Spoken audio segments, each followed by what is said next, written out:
ఇక్కడ 2 మార్క్స్ క్వశ్చన్స్లో ఒకటి చూడండి. ఫస్ట్ క్వశ్చన్,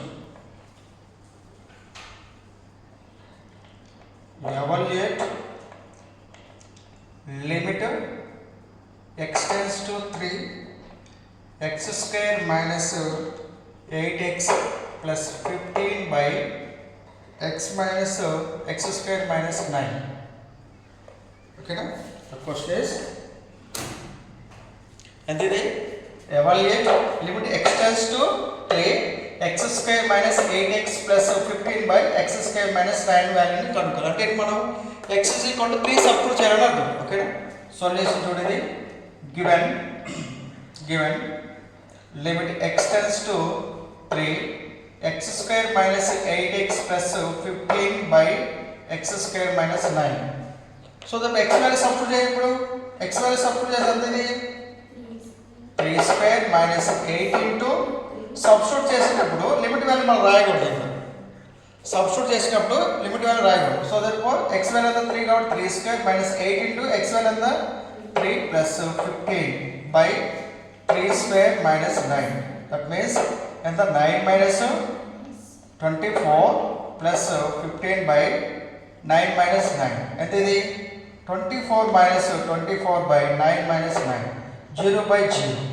0 బై 0 అనేది నాట్ డిఫైన్డ్ కదా, నాట్ డిఫైన్డ్ అంటే ఇన్డిటర్మినేషన్ ఫార్మేషన్ అన్నమాట. 0 by 0, infinity by infinity, infinity minus infinity, 0 into infinity. ఈ టర్మ్స్ వస్తే మనం ఏం చేయాలి, దీన్ని ఫ్యాక్టరైజేషన్ చేయాలి లేదా రేషనలైజేషన్ చేయాలన్నమాట. ఓకేనా? సో 0 బై 0 కానీ, 0 ఇంటూ ఇన్ఫినిటీ కానీ, ఇన్ఫినిటీ బై ఇన్ఫినిటీ కానీ, ఇన్ఫినిటీ మైనస్ ఇన్ఫినిటీ కానీ, ఇన్ఫినిటీ బై 0 కానీ, 0 పవర్ ఇన్ఫినిటీ కానీ, ఇటువంటి టర్మ్స్ వస్తే 0 పవర్ 0 వస్తే ఐ ఇన్డిటర్మినేషన్ ఫార్మేషన్ అంటారు. అంటే నాట్ డిఫైన్స్ అని అర్థం. ఓకేనా? నాట్ డిఫైన్ ఫార్మేషన్ అర్థం. ఓకేనా?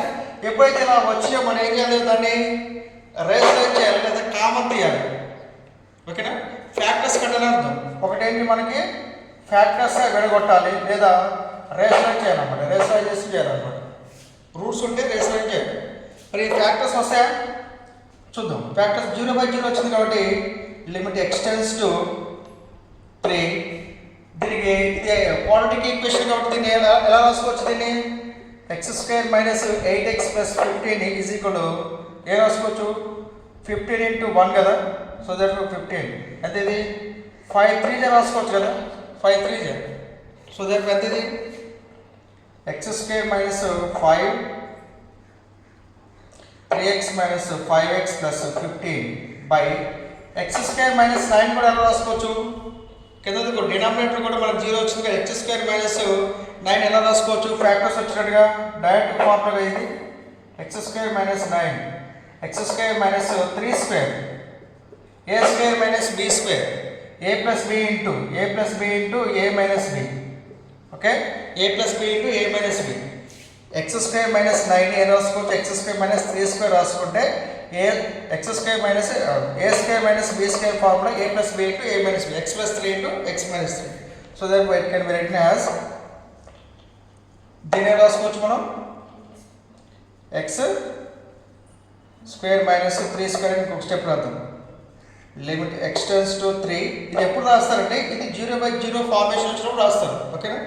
సో దెర్ఫోర్ ఎక్స్ కామన్ తీస్తే ఎక్స్ మైనస్ 3 మైనస్ 5 కామన్ తీస్తే ఎక్స్ మైనస్ 3 పైన, కింద ఇది a square minus b square direct form ఉంది కాబట్టి x plus 3 into x minus 3.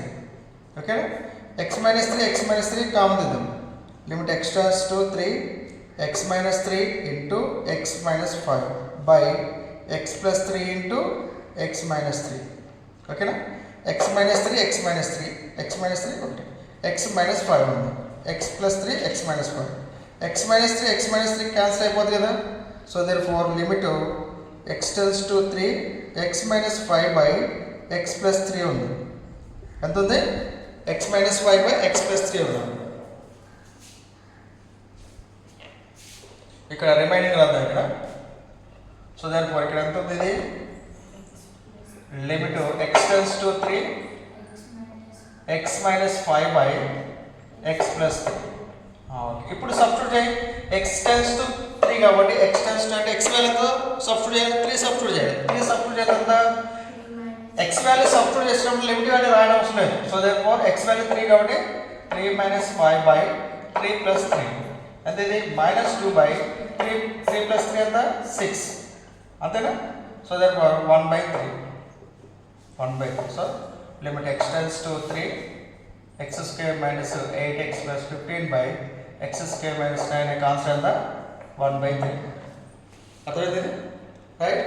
ఇప్పుడు ఇలా ప్రతిక్షేపించుకుని పోతూ ఏం చేస్తారంటే ఇప్పుడు 0/0 వచ్చిందంటే మనం ఏం చేయాలి, దీన్ని ఫ్యాక్టర్స్గా విడగొట్టడం కానీ ఓకే విడగొట్టాలి కంపల్సరీగా, లేకపోతే రూట్స్ కట్ వచ్చినాయి అనుకోండి రేషనలైజింగ్ చేయాలన్నమాట.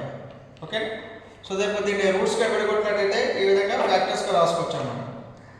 So that X square minus 9 square X square minus 9 x square minus 3 square రాసుకుంటే x plus 3 into x minus 3 ఇట్లా క్యాలిక్యులేట్ చేసుకుంటే ఇట్లా x minus 5 by x plus 3 వస్తుంది. x ఈజ్ ఈక్వల్ 3 సబ్స్టిట్యూట్ చేస్తే 3 minus 5 by 3 plus 3 2 1 by minus 1 by 3 okay.